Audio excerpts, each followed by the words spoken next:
Lots of talk about ChatGPT. What do you think is happening inside of Google? And also Google's long-standing reputation in the AI and ML industry in terms of like what we think that they have internal to them. What I actually think is happening here is Google has some of this stuff. Google probably has even more advanced versions of these things internally in research mode or some of their deep mind. They probably have a lot more advanced research going on than we would have expected because we don't know it. We don't see it. So what I think is happening is OpenAI is basically showing us what they have. And Google is not. Google, by not doing that, looks like it's fallen behind. And from a zeitgeist perspective, it will continue to be perceived to be falling behind. Microsoft is taking advantage of this by saying we have an independent entity that we're going to have a very tight, close relationship with. We're going to integrate these things into our product. And Microsoft looks like they're winning this war in this race, and it is becoming pretty easy for them to distance themselves from Google. And then internally, what I think is happening at Google is classic Google stuff, which is it's very difficult for them to release software. And while I've never worked at Google, I know enough Googlers to know how difficult it actually is to get shit done inside of Google. And I don't mean work on internal infrastructure or work on some fun projects. It's literally to get the sign off to release things to the public. And you'll see this classic debate all the time on Twitter, which is X is not more advanced than Y and Z. Well, you know, it doesn't matter if X isn't more advanced, but it's being used by 10,000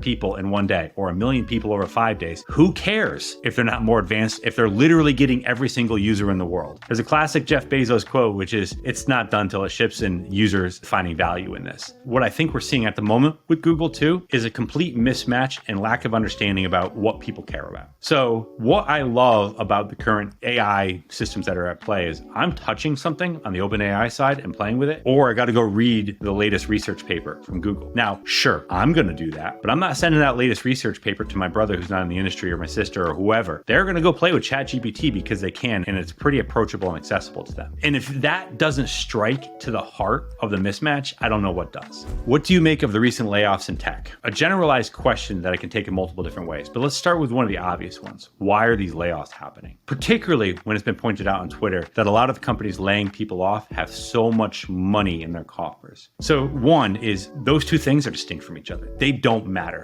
No corporate entity in the world is going to say, hey, we've got $50 billion in our treasury. Therefore, what we're going to do is hire to the maximum extent of that our treasury allows and our entire business operates at. That doesn't work that way. That's not how businesses are run. So anyone who says that just doesn't understand what's actually happening. So one, avoid that conversation and get out of that mode. Two, why are these layoffs happening? Well, one is because the macro environment changed so drastically that the business now looks inefficient and it's going to be rewarded on the Wall Street in its stock price very differently. At one point, a couple of years ago, it was rewarded for top line growth above all else. Revenue, and efficiency just didn't matter. Now that's changed. And now efficiencies massively matter. You need top line, but you need it in a way that's not going to hamper the business with inefficient business operations. So one, they're going to look for places to clean that up. Two, they're probably going to shut down projects where they're not needed or they can't see the immediate revenue value in the short term. And some of that might be short-sighted or whatnot, but it doesn't matter. They need to understand how that stock is going to be priced. And above all else,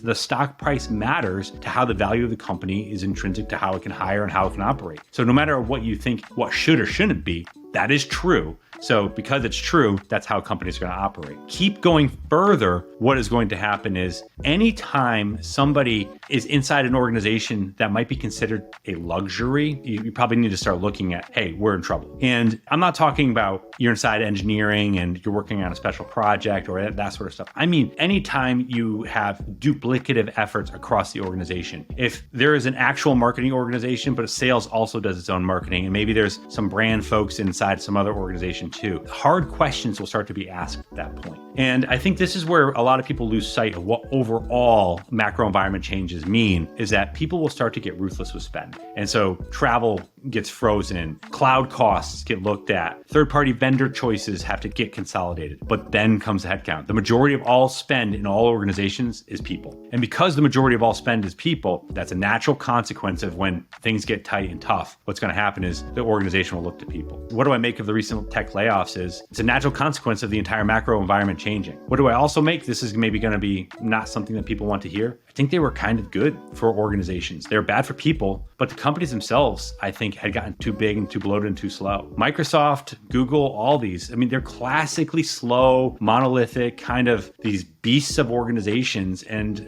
they overhired. You go look and see how many people were hired from a 2017 year over year to 2022 timeframe, and right around 2020, all of these organizations shot through the roof in terms of how many people they were going to hire. And we all know that through rapid scale comes massive inefficiencies, and total chaos can ensue inside these organizations. So in some ways, if you want to think about the long-term health of these organizations, this is kind of like one of those necessary prunings that needs to happen from time to time. And again, it's brutal because this is people's livelihoods at stake. But if you take the macro approach to looking at these organizations, you can start to understand why. It's hard to be so pointed in this topic because people have lost jobs. 300,000 people or so have lost jobs. Now, what will happen is obviously they will find jobs, I think, in different types of organizations that are still hiring.